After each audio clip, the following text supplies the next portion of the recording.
Mr. San Nicolas, you are recognized. Hafa Chairman Smith, Ranking Member Rogers, and members of the distinguished House Armed Services Committee, thank you for the opportunity to testify on our priorities for Guam in the development of the Chairman's Mark for the National Defense Authorization Act for fiscal year 2023. I'd like to just take a brief privilege, Mr. Chairman, to recognize my two children, Caleb and Caitlin, who are here with me today. Today is Take Your Kid to Work Day for their school, and so they're here to observe Daddy working for the people of Guam.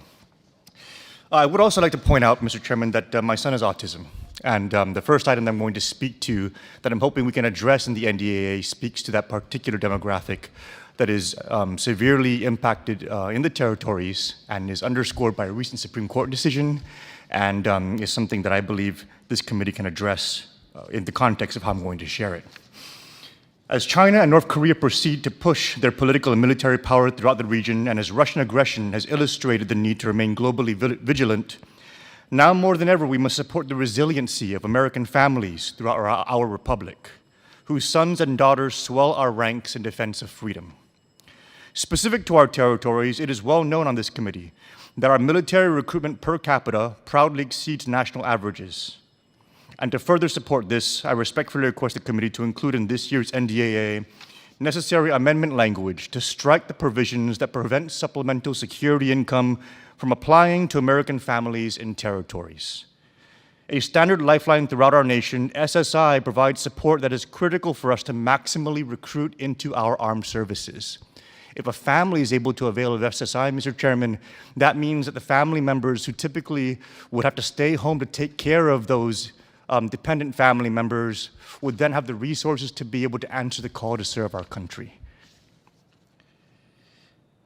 Enabling SSI in our territories will significantly bolster the family and recruitment environment of some of our highest per capita military service areas in the country. On a cost basis, with a recent CBO scoring SSI initiatives for territories in the 117th Congress at a price point of just $33 million per annum, it represents a fractional cost of service member recruitment and retention, and a 0.004295% of the total prior year 2022 NDAA at $768.2 billion. I really hope, Mr. Chairman, that we can give this serious consideration. I believe that this is an opportune time for us to address this inequity. In our research in our office, as we've looked back on the applicability of SSI to the children of service members, extraordinary effort has been made in 1993 and 2004 to make it available to service member children.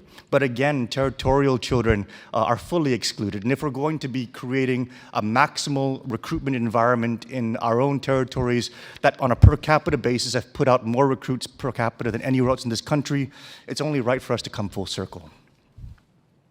On the readiness front, as we further harden Guam with necessary missile defense assets to complement our force projection on the second island chain, attention to Guam defense access roads is needed to ensure that critical access points are traversable by the necessary vehicles and equipment needed to support the planned 360-degree defense system.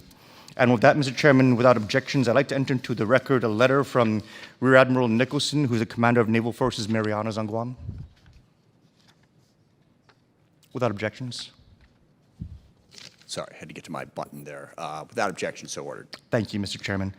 According to Rear Admiral Nicholson's letter, increased exercises and new capabilities in Guam will undoubtedly increase military traffic on the Guam road system.